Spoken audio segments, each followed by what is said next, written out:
tinatahak, may mga bato't putik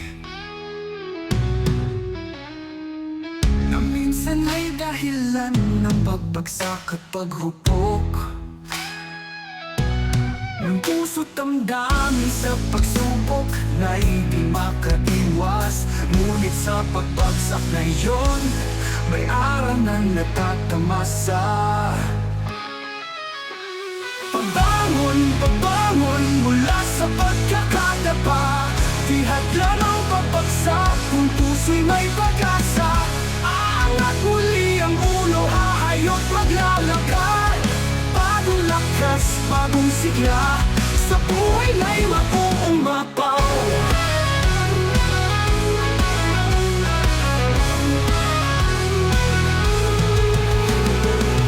Luhay pumatak man, di dapat mawala ng pag-asa.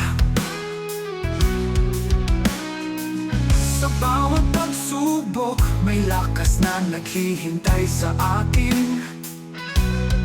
Tayo'y muling babangon, higit pa sa dati, mas matatag, mas malakas. Sa buhay na'y magtatagumpay. Pagbangon mula sa pagkakadapa, di hadlang ang pagbagsak kung puso'y may pag-asa. Aangat muli ang ulo, hahayot maglalakad.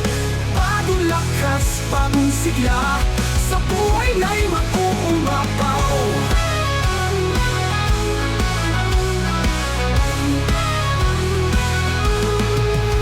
Ang pagkadapa'y bahagi ng ating paglalakbay.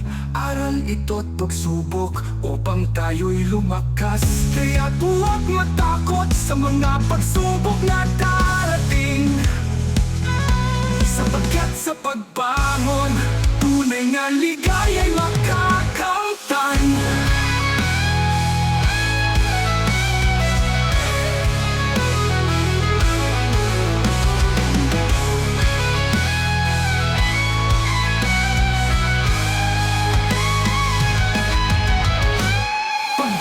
Pagbangon mula sa pagkakadapa, di hadlang ang pagbagsak kung puso'y may pag-asa. Aangat muli ang ulo, hahayot maglalakad. Bagong lakas, bagong sigla, sa buhay na'y mauumapaw. Pagbangon, tayo'y babangon mula sa pagkakadapa, magiging matatag at malakas.